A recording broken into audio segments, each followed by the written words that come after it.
For decades, Hollywood has been full of friendships, rivalries, and behind-the-scenes drama that never made it to the public eye. One of the most surprising stories involves Paul Michael Glaser. Best known for his iconic role as Detective David Starsky in the 1970s hit show Starsky and Hutch. While fans adored the on-screen chemistry between Glaser and his co-star David Soul, rumors of deep tension behind the cameras persisted for years. Now, after decades of silence, new revelations have finally shed light on why someone in Hollywood utterly hated Paul Michael Glaser, and the truth may not be what you expect. Paul Michael Glaser was one of the breakout television stars of the 1970s. With his sharp looks, quick wit, and undeniable screen presence, he became a household name almost overnight, but fame came with its price. Behind his confident, charismatic persona, Glaser was a man navigating personal challenges, professional pressures, and the weight of being a symbol of an era. The success of Starsky and Hutch was a double-edged sword. It made him a star, but it also put him at the center of industry jealousy and creative conflict.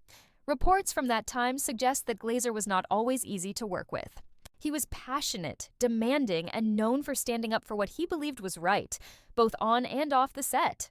Some insiders claim that one particular co-star or industry figure grew to resent his intensity. Paul wanted everything to be perfect, one crew member recalled. He didn't settle for mediocrity, and not everyone liked that. Some people took it as arrogance when really, it was just his dedication.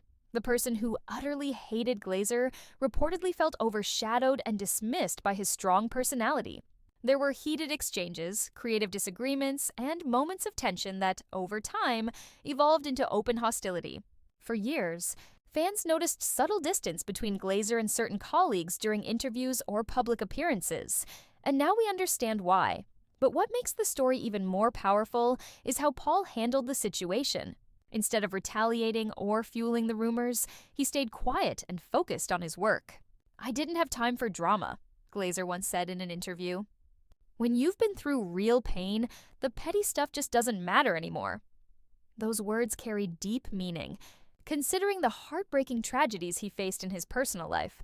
In the 1980s, Glaser's world was turned upside down when his wife, Elizabeth Glaser, contracted HIV through a blood transfusion while giving birth.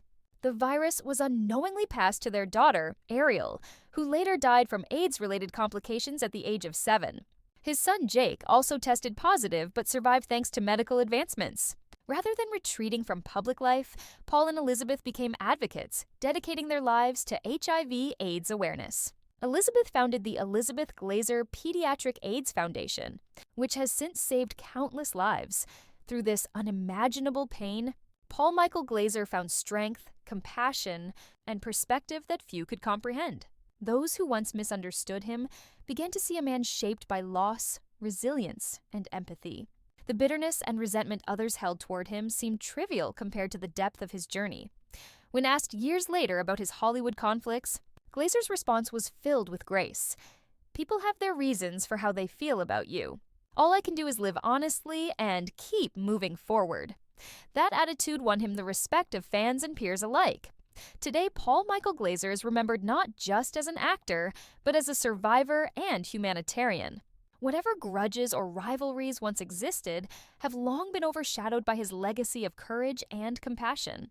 His life reminds us that the people we see on screen are far more complex than we imagine, and that sometimes hatred says more about the person who feels it than the one it's directed toward. In the end, the truth about Paul Michael Glaser is clear. Behind the Hollywood rumors and misunderstandings stood a man who endured more than most and came out stronger, wiser, and deeply human. The reason some people utterly hated him wasn't because of who he was. It was because he refused to be anything less than authentic.